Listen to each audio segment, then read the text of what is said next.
Welcome to the channel. ఈ video ద్వారా current affairs latest updates గురించి తెలుసుకుందాము.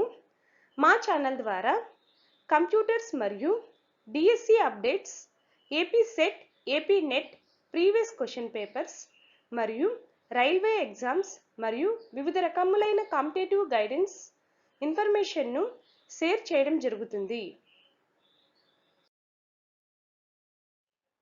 రాష్ట్ర సిఎస్ ఆదిత్యనాథ్ దాస్ గారు రచించిన కవితా సంకలనం పేరు. రాష్ట్ర సిఎస్ ఆదిత్యనాథ్ దాస్ రచించిన కవితా సంకలనం పేరు డాన్సింగ్ విత్ డ్రీమ్స్. ఆంధ్రప్రదేశ్ రాష్ట్ర ప్రభుత్వ ప్రధాన కార్యదర్శి ఆదిత్యనాథ్ దాస్ గారు రచించిన డాన్సింగ్ విత్ డ్రీమ్స్ కవితా సంకలనాన్ని ముఖ్యమంత్రి వైఎస్ జగన్మోహన్ రెడ్డి గారు సెప్టెంబర్ 18న ఆవిష్కరించారు. ఈ పుస్తక ఆవిష్కరణ కార్యక్రమానికి ప్రచారణకర్త రామ్ ప్రసాద్ గారు పాల్గొన్నారు. రాష్ట్ర సిఎస్ ఆదిత్యనాథ్ దాస్ రచించిన కవితా సంకలనం పేరు డాన్సింగ్ విత్ డ్రీమ్స్. ఎల్బ్రస్ శిఖరాన్ని అధిరోహించిన అతి పిన్న వయస్కుడు. ఆన్సర్ గంధం భువన్. యూరప్ ఖండంలోనే అత్యంత ఎత్తైన ప్రముఖ శిఖరం ఎల్బ్రస్. దీని ఎత్తు 5642 మీటర్స్. ఆంధ్రప్రదేశ్కు చెందిన సీనియర్ ఐఏఎస్ అధికారి, మైనార్టీ సంక్షేమ శాఖ ప్రత్యేక కార్యదర్శి గంధం చంద్రుడి కుమారుడు 8 years గంధం భువన్ యూరప్ ఖండంలోనే అత్యంత ఎత్తైన ప్రముఖ శిఖరం ఎల్బ్రస్ను సెప్టెంబర్ 18న అధిరోహించాడు. ఎల్బ్రస్ శిఖరము రష్యాలో ఉంది. అతి పిన్న వయసులోనే ఎల్బ్రస్ శిఖరాన్ని అధిరోహించిన వయస్కుడు గంధం భువన్. అంతర్జాతీయ నవకల్పనల సూచీలో భారత్ ర్యాంకు. అంతర్జాతీయ నవకల్పనల సూచీలో భారత్ ర్యాంకు 46వ ర్యాంకు. ప్రపంచ మేధో సంపత్తి సంస్థ world intellectual property organization WIPO తాజాగా విడుదల చేసిన అంతర్జాతీయ నవకల్పనల సూచీలో భారత్కు 46వ ర్యాంకు లభించింది. 2020తో పోలిస్తే భారత్ 2 స్థానాలు మెరుగుపరుచుకుంది. ప్రపంచంలోనే అత్యంత వృద్ధ కవలలుగా గుర్తింపు పొందిన దేశస్థులు. ప్రపంచంలోనే అత్యంత వృద్ధ కవలలుగా గుర్తింపు పొందిన దేశస్థులు జపాన్కు చెందిన 107 years అక్క చెల్లెళ్ళు ప్రపంచంలోనే అత్యంత వృద్ధులైన కవలలుగా గిన్నీస్ రికార్డుకెక్కారు. వారి పేర్లు ఉమినో సుమియామా, కోమా కొడమా అనే ఈ తోబుట్టువులు. వయసు 107 years 330 days. ఇప్పటి వరకు ప్రపంచంలోనే జీవించి ఉన్న కవలల్లో అత్యంత వృద్ధులని గిన్నీస్ బుక్ సెప్టెంబర్ 20న తెలిపింది.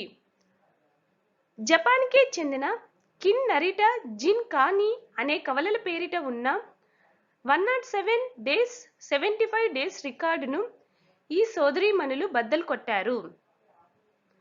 ప్రపంచంలోనే అత్యంత వృద్ధ కవలలుగా గుర్తింపు పొందిన దేశస్థులు జపాన్ కు చెందిన 107 years అక్క చెల్లెళ్ళు. ఫేస్బుక్ ప్రజా విధానాల అధికారిగా నియమితులైన మాజీ ఐఏఎస్. ఫేస్బుక్ ప్రజా విధానాల అధికారిగా నియమితులైన మాజీ ఐఏఎస్ ఆఫీసర్ రాజీవ్ అగర్వాల్ అని ఫేస్బుక్ ఇండియా ప్రకటించింది. గత పబ్లిక్ పాలసీ మహిళా డైరెక్టర్ అంకితా స్థానంలో అగర్వాల్ గారు బాధ్యతలు నిర్వహించనున్నారు.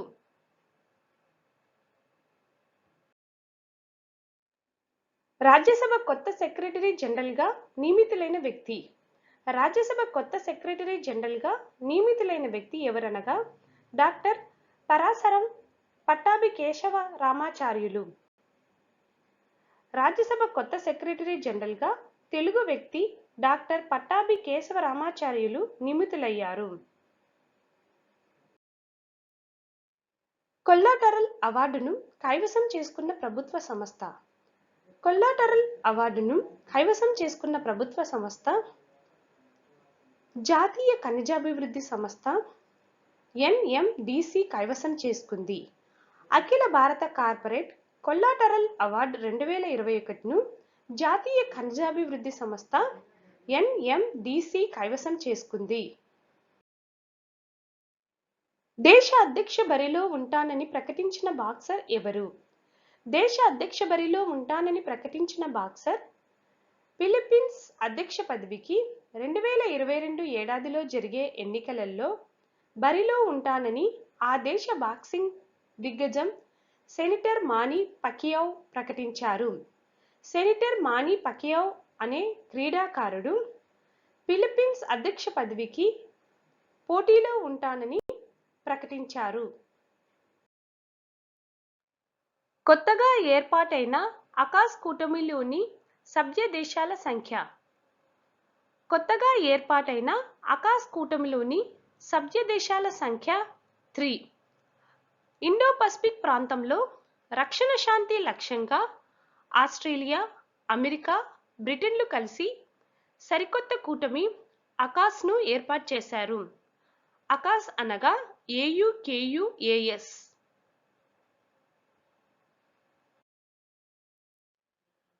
సర్ మోక్షగుండం విశ్వేశ్వరయ్య అవార్డు 2020కు ఎంపికైన శాస్త్రవేత్త ఎవరు?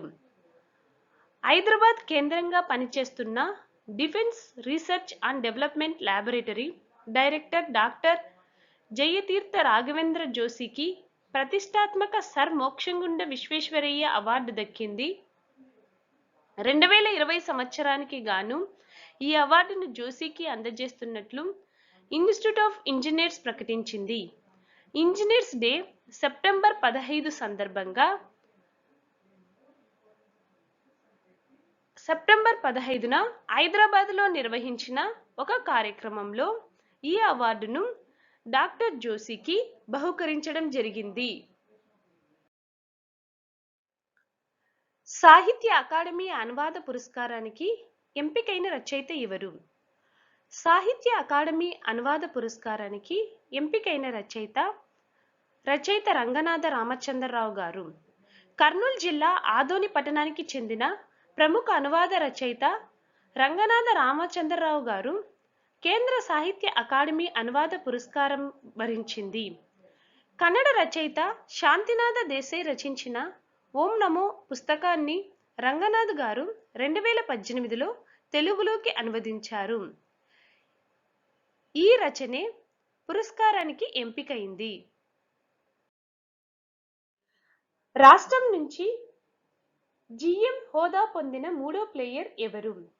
రాష్ట్రం నుంచి GM హోదా పొందిన మూడో ప్లేయర్ రాజవరం రాజా రిత్విక్. చెస్ క్రీడాకారుడు గొప్ప ఘనతగా భావించే జీరాడ్ మాస్టర్ GM టైటిల్ హోదాను తెలంగాణకు చెందిన రాజవరం రాజా రిత్విక్ సెప్టెంబర్ 18న అందుకున్నాడు. PRCI చాణక్య అవార్డు అందుకున్న పర్యావరణ సేవల సంస్థ ఏమిటి? PRCI చాణక్య అవార్డు అందుకున్న పర్యావరణ సేవల సంస్థ సమగ్ర పర్యావరణ నిర్వహణ సేవల సంస్థ రామ్కీ ఎన్విరో. సమగ్ర పర్యావరణ నిర్వహణ సేవల సంస్థ రామ్కీ ఎన్విరో తాజాగా ప్రతిష్టాత్మక అవార్డు దక్కించుకుంది. 2021 సంవత్సరానికి గాను జాతీయ అంతర్జాతీయ హెచ్వర్స్కు సంబంధించిన PRCI Chanakya best HR initiative of the year environmentally sustainable CSR పురస్కారాన్ని అందుకుంది. PRCI చాణక్య అవార్డు అందుకున్న పర్యావరణ సేవల సంస్థ రామ్కీ ఎన్విరో.